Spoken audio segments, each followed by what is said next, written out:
we've been learning throughout the chapter different ways of solving quadratic equations, right? We've done graphing, we've done the, factoring, we've done, a couple of things, squares and so on. Right now, we're going to do completing the square. So, for that, what we need to do is, first of all, we need to recognize this pattern, okay, of a squared plus 2ab plus b squared. This factors as a plus b squared. So how do you know that you can do that? You have a perfect square here. You have a perfect square here. And then this term is 2 times a times b, okay? Now, if you have a perfect square and a perfect square minus here, then that could also factor as a minus b squared, all right? Everybody has their notes open? Yeah. No. Oh, we haven't written anything yet. I know, but we're starting. Also, take a minute. Okay. Okay.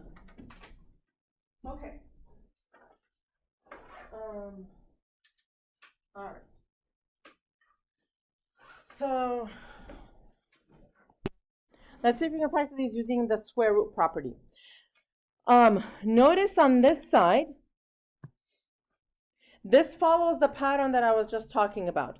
So this factors as a quantity squared. It's going to be x6, because I have a minus here, equal to 25. So all I've done is I factored this. This is x minus 6 squared equals 25. To solve for this now, what I'm going to do is take a square root of both sides. On the left-hand side, the square root and the square will go away. So I have x minus 6 equal to, this is the most important thing, plus or minus 5. Okay? Because if you take a square root of both sides, it's plus or minus 5. And then to solve for x, I add 6 to both sides. X is 6 plus or minus 5. But that can simplify, right? Because this is x equals 6 plus 5, 11, 6 minus 5, 1. Okay? All right, let's do another one. Right, it's a quadratic solution. I mean, it's a parabola, right? It hits the x-axis twice, so there can be two solutions. Okay, this one. See if we can factor. So this will be x minus 8 squared equal to 49. Let's see if we factor that correctly. 2 times negative 8, negative 16, x, negative 16x. Take a square root. X minus 8 is plus or minus 7. X is 8 plus or minus 7. Okay, so convention is to write the smaller number first. So x is 8 minus 7 is 1. 8 plus 7 is 15. There you go. Am I going to take points off if you do 15 comma 1? Of course not. But, just telling you, this is how convention works. Okay, this one, how does that factor? X plus 4 squared equal to 20. So x plus 4 is what? Take a square. Plus or minus root 20, which is 2 root 5. Okay. Now, subtract the 4. So x will be negative 4 plus or minus 2 root 5. Okay, you can't add or subtract those any further, so that's it. That's the answer. Do you still have two answers? Of course you do. Negative 4 plus this, negative 4 minus that. Yeah. So why can we just do why do we do a plus or minus? Why can we do a positive and negative? Well, it's a more concise way of writing it, right? Yeah. Huh? We take points off if we do it that way. You'll find that, but if you do plus and minus like that, then it's not as easy to bring the other number over, right? You'll find that this will be a much more efficient way of doing it. Okay? Okay? Okay. So, so this one, it'll be x minus 3 squared equal to 32. Take a square root, take a square root. X minus 3 is equal to plus or minus 4 root 2. Bring the 3 over to the other side. So we get this. Okay? All right. So now, you see how easy it is to solve an equation using this square root property, right? So, but you can only do that if this is the perfect square trinomial where you can factor it this way. What if this isn't one that you can factor that way? What then?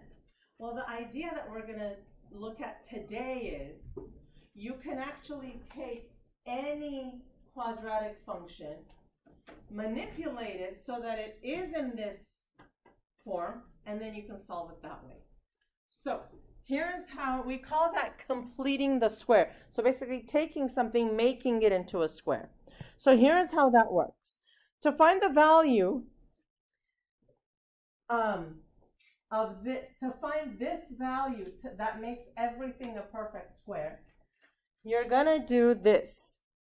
Take the number b, divide it by 2, square the result. So basically c is b over 2 squared. Okay, let's just do one and you'll see. So take a look here. This is x squared minus 14x plus c. The idea is what should c be in order for us to be able to factor it like we did over there. Okay, so c. Okay, what's b here?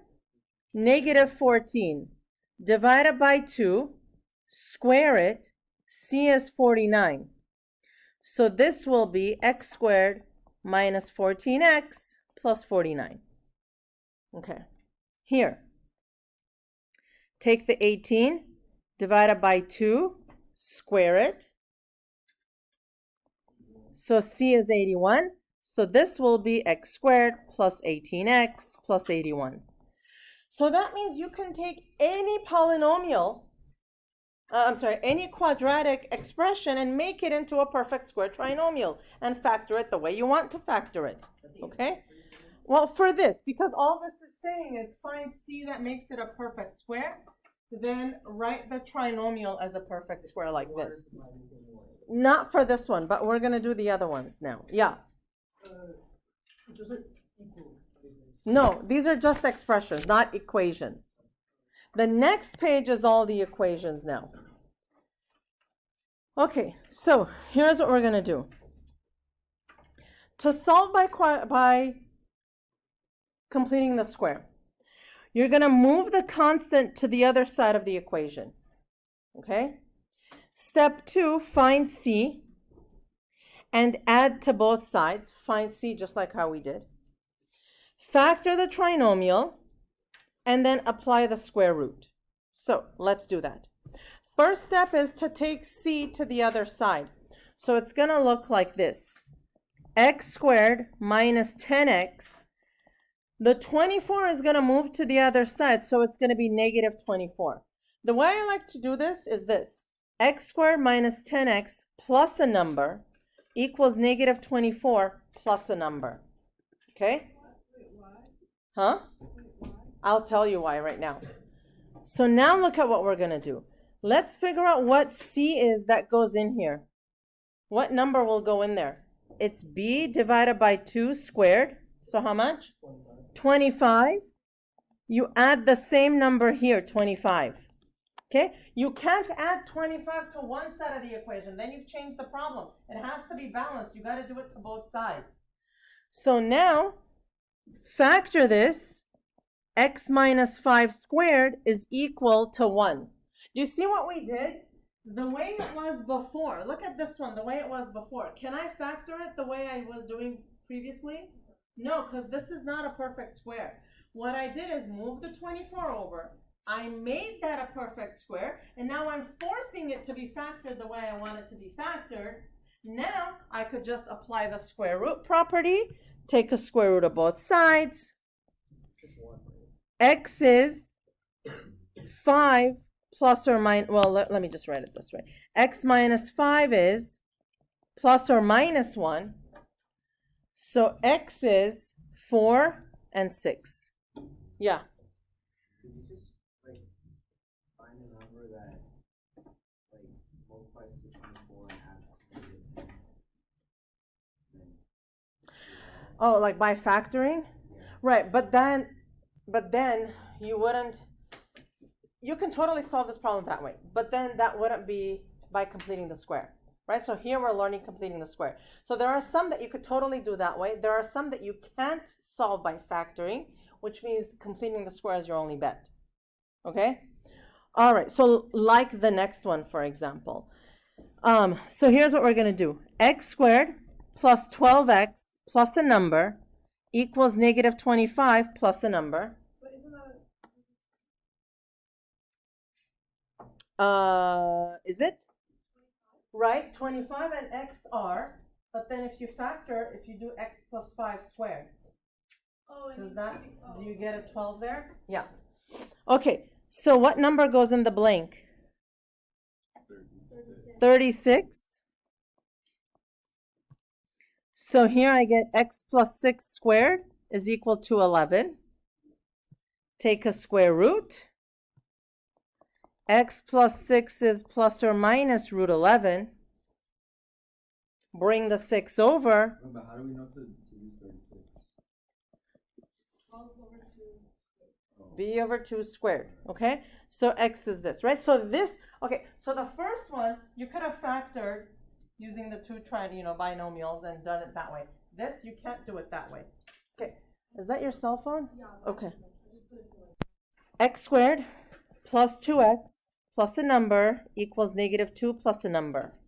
I like to put the plus a number because then it reminds the student that you have to add to both sides, because sometimes we forget, right? Because it's a test, we're rushing, blah, blah, blah, blah, blah. Yes. I have a question because I know there's like something, but like for that number, can we just like for instance this one, can we just do x squared plus 2x plus y equals 2 plus y? Basically just put one. For y? Yeah, I mean because I know there's like some rules. Yeah, no, because like you have to have it in one to solve it, right? Because if you do y, then what would you do? Yeah, then just 2 over 2 squared. Well, I'll have to come and look in a minute, okay? Really good question. Is it always plus and plus? Yes, because when you take the number, you divide it by 2, you square it, becomes a positive number. Yeah? Yeah. Mm-hmm. Thank you. Uh-huh. So plus what? 1 and 1, right? So x plus 1 squared is equal to negative 1. Yeah? Uh-huh. Now, okay. Yes. So x plus 1 equals just I or plus or minus I? Plus or minus I. This is why we learned imaginary numbers before we learned this lesson. Isn't that cool? There is a method to all this madness. So x is negative 1 plus or minus I. How cute is that solution? It's a complex solution. How awesome is that? So take a look at that one. Okay, so take a look at this first one here. You have two solutions, 4 and 6. What does the parabola look like? How many times does it cross the x-axis? Twice. How about the next one, negative 6 plus or minus 11? How many solutions? How many times does it cross the x-axis? Twice. Okay, how many real number solutions for this one?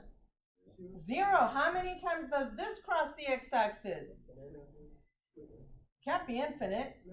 Never. It never crosses the x-axis. But can there be a parabola that never crosses the x-axis?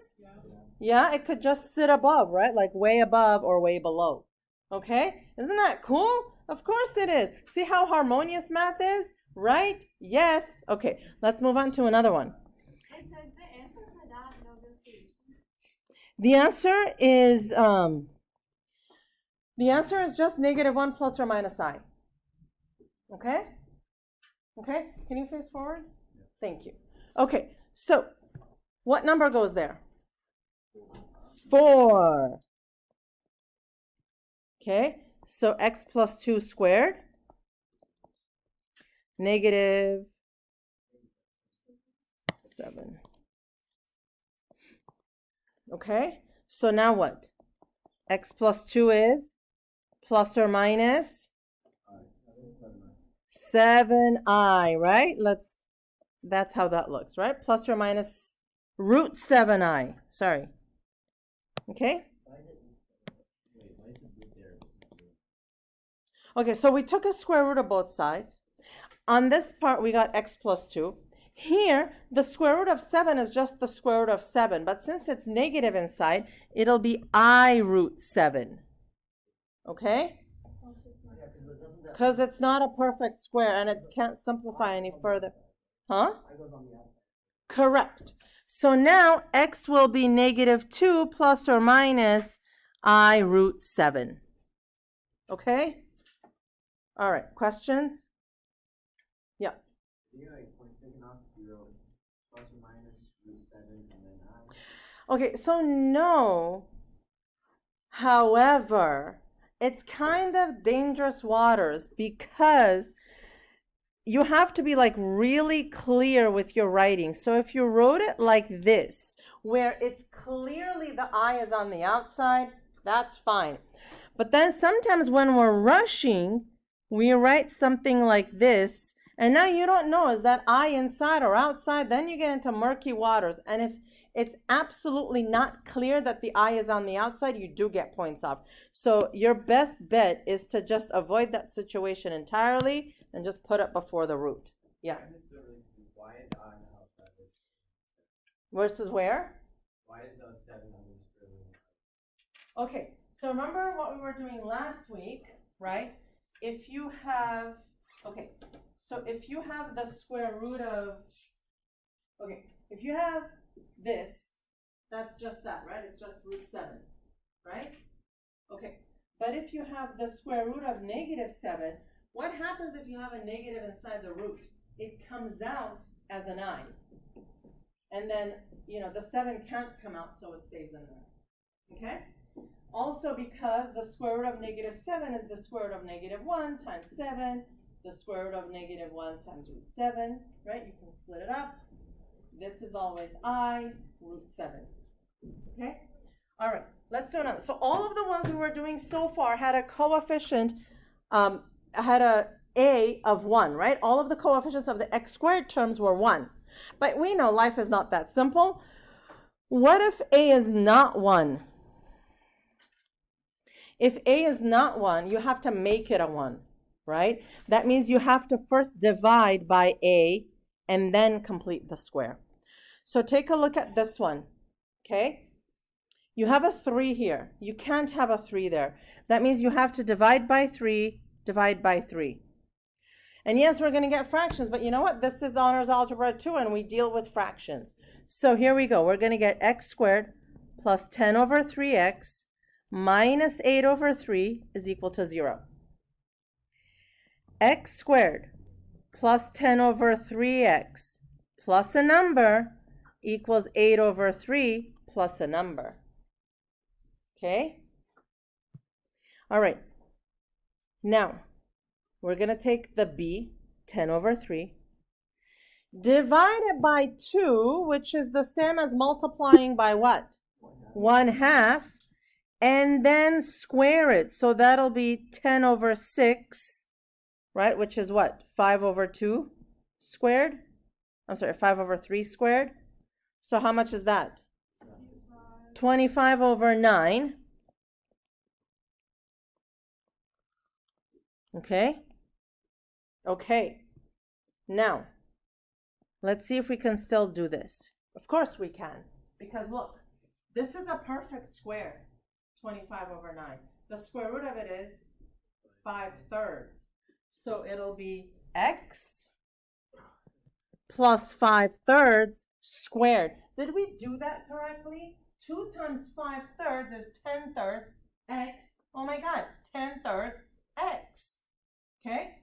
So here, now we have to add that, right? So 8 over 3 plus 25 over 9. We want to make the denominator a 9, so I can multiply top and bottom by 3. That'll be 24 plus 25, 49 over 9. Okay. No. Take a square root x plus 5/3 is plus or minus 7/3. Bring this over.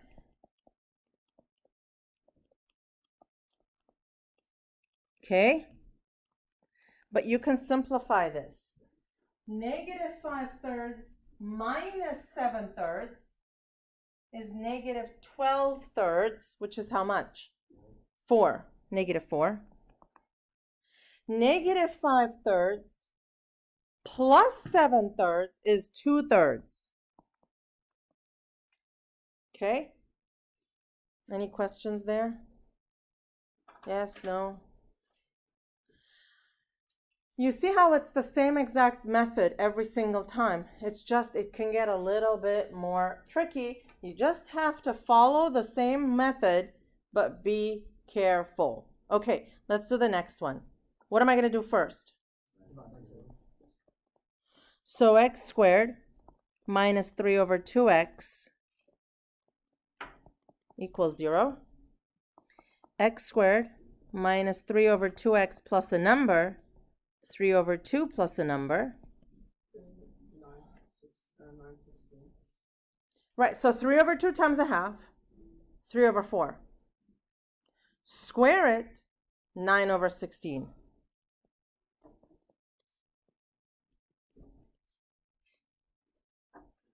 Factor x minus 3 over 4 squared equals. Okay, multiply these by 8. Denominator is 16. Numerator is 33. Take a square root. You see how I'm writing down all these steps? Don't skimp on the steps. No one's going to give you extra credit if you wrote down too few, like if you skip steps. No one's going to give you extra credit. No one's going to think less of you if you do write all the steps down. So just do it, just the opposite. If you write all the steps down, you get the right answer. So it's a win-win, really, right? So what do we get? X minus 3 over 4 is plus or minus root 33 over 4. So x is 3 over 4 plus or minus root 33 over 4. Okay?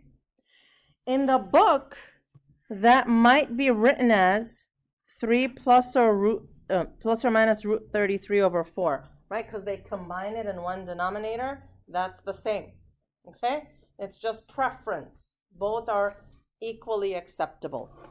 So that's it. That's section 5.